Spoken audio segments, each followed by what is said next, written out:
Back here with a special guest this morning, Dr. Allison Stiles, psychologist from URMC. This is going to be something new that we got going, so I'm glad to have you here. Thank you for coming in. We're going to be alternating, monthly, kind of our monthly checkup with some local health experts going through different topics. And we want to start for this month. We are a month into this new school year. The big change for schools who didn't have a policy yet for banning cell phones for the kids in all public schools. This came about because, of course, the feedback from teachers of that classes, sometimes we just get out of control. We're worried about distractions. And then all the research came along with it, too, to get us to this point. How important was it to address this at some point?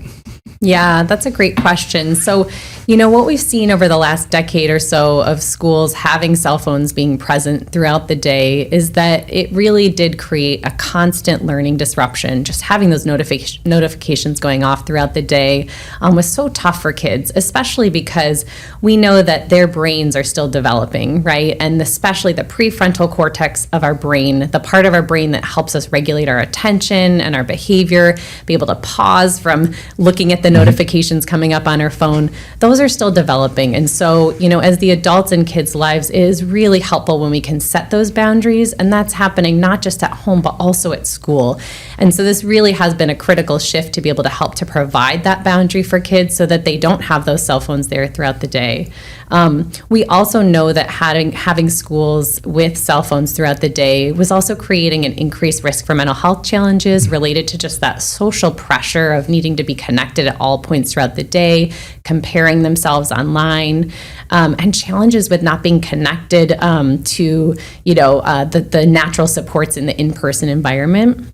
And so we think this is really going to be a great benefit. And the other thing, too, is that, when kids have their cell phones at school, they're able to rely on them in a way that doesn't help them build boundaries and build social relationships. So throughout the day, if they in the cafeteria are constantly looking at their phone instead of trying to build relationships with people in person, that can really that can really hurt that ability to really build some of those social skills in person and in real time with feedback from their peers.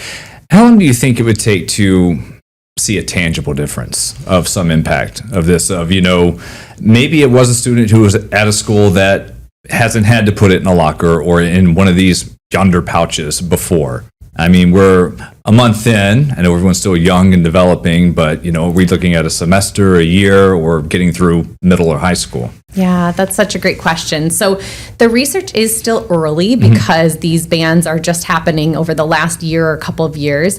But what I will say is that what we hear from schools is that it usually takes a few months for people to adjust. But within a few months of this new change, what we hear from schools are that cafeterias are louder, kids are engaging socially, they're laughing, they're interacting with their peers.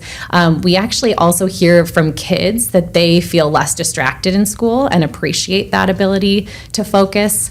And then we also are hearing, actually, interestingly, increased attendance from schools who have implemented this. And part of that reason is because when students used to be able to stay at home and still be connected with their peers through the phone, now they're not able to anymore. And so what we see is actually that students want to be in the school setting because they want to be able to engage with their peers and be part of that school community. You mentioned about the loud cafeterias. We had an interview with it was a superintendent or a principal, and we'd asked what's the biggest change, and he said, lunchtime.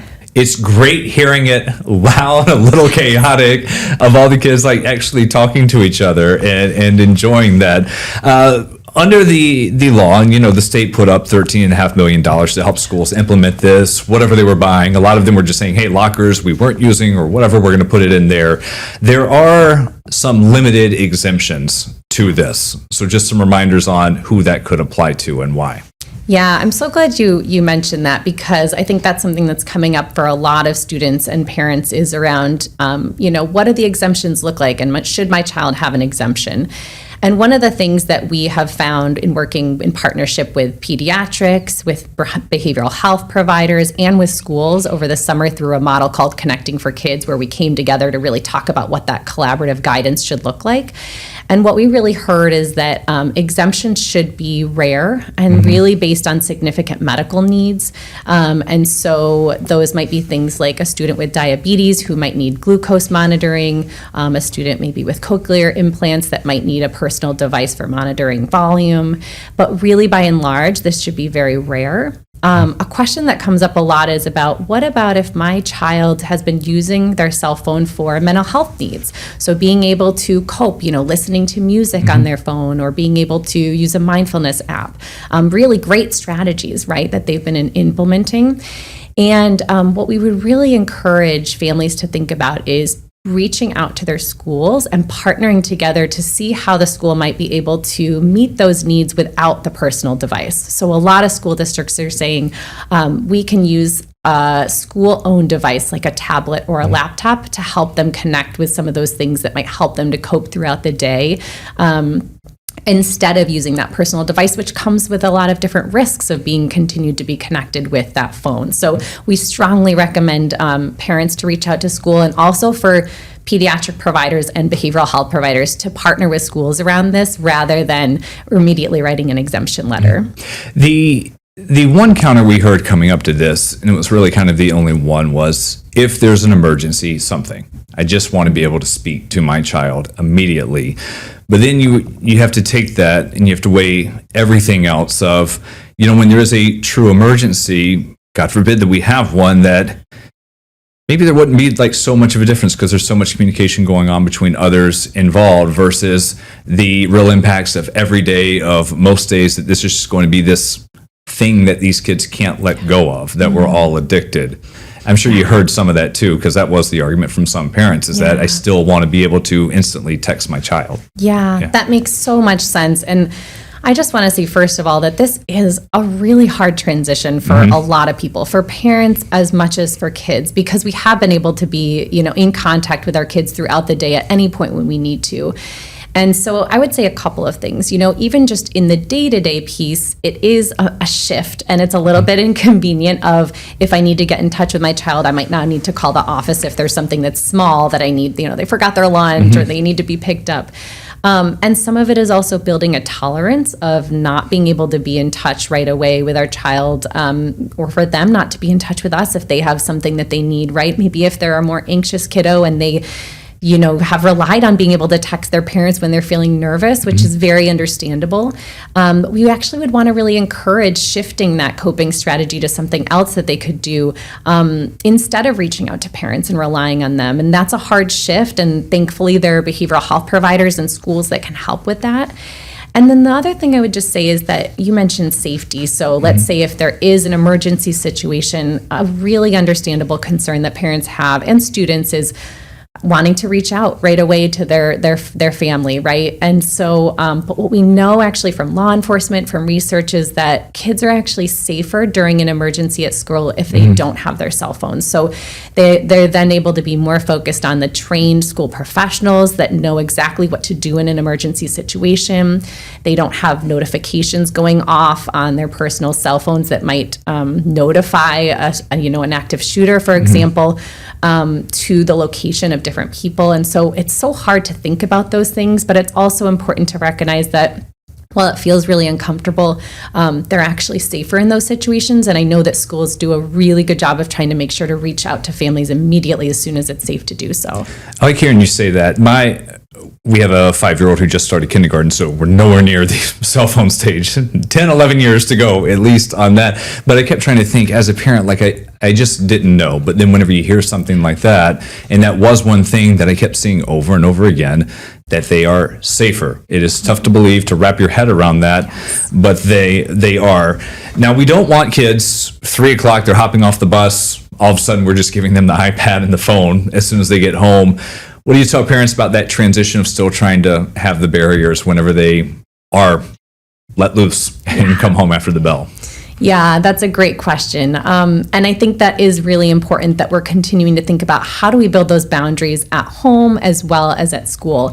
One thing I always like to say to families is that it's never too late to start setting those boundaries. So even if you have a child who's had a cell phone for a while and or tablet, and it feels like things have kind of gotten a little out of control, it's not too late to start to set those boundaries and really sit down and have a family conversation about noticing some of the ways that extended use of social media or of their tablet is really starting to get in the way of things, and to talk about what that's going to look like. And the American Academy of Pediatrics has some really nice resources online for how to build a healthy media plan with your child, and so I definitely recommend looking into those. And then talking with them about, here's what the boundary is going to be, here's why. And then one thing I say to parents is being able to know that their child is going to push back, to let their child push back. That's their job as a child, is to push back against those boundaries, and to hold firm with those boundaries that you've set, knowing that there's real reason why you're doing that, and allow for them to have that ability to see, my parent can tolerate my distress, and this is something that's important, and we're going to keep adjusting the plan together. Listen, digital pacifier, I've had to have that like out of the house. We didn't want that. Finally here, do you remember, I was trying to think, like the first time I had a phone in school, like all I could do was text, and even then it was like 500 texts a month. It was very limited, couldn't do anything. I just can't even imagine of being able to get on anything called Facebook within 3 seconds of opening my phone. Like it was enough of being able to play Snake for the first time, or just being able to text. It was just so different of just how it changed, and now we're trying to understand just 10 years later, basically. Yeah, I think that's a really good point. There has been such a shift, from where it started, and the ability to communicate using these new devices, but have boundaries around it, because you couldn't be on social media and connecting. You weren't on your phone all the points in the day, and this is a really big shift. And so I think that's something we're all still wrapping our heads around. The other thing I would just mention too that I think can be helpful in these first month or two as this transitioning is happening, I would just recommend for parents to think about 3 things. So one is checking in with their child about how things are going. So opening that line of communication. How do they feel like it's going? Anticipate a normal range of responses. Some kids might not even be thinking about it anymore. Some kids might be happy and relieved for the boundary. Others might be feeling really anxious or frustrated. So just allowing space for your child to talk about how they're feeling, to normalize it, to say, that makes a lot of sense you're feeling that way. Lots of kids are feeling that way. And then to explore whether that next step of problem solving needs to happen. Sometimes kids just like to be heard and to vent, like all of us. Sometimes once we've done that, it can be helpful to put our heads together about, okay, where are the challenges still coming up? We're 1 month in. And then third, to really partner with the schools to talk about how we can address some of those things early on. Sometimes we wait until it's a really big problem, but actually there's a lot we can do early on to try to address those. So I would just encourage parents to connect back when they need more support. Great conversation. First one here of many. Dr. Allison Stiles, thank you. Thank you so much for having me. Get the Rochester First streaming app today for everything you love from News 8 On Demand, plus exclusive shows you won't see anywhere else. Search ROC and download for free on Roku, Amazon Fire, and Apple TV.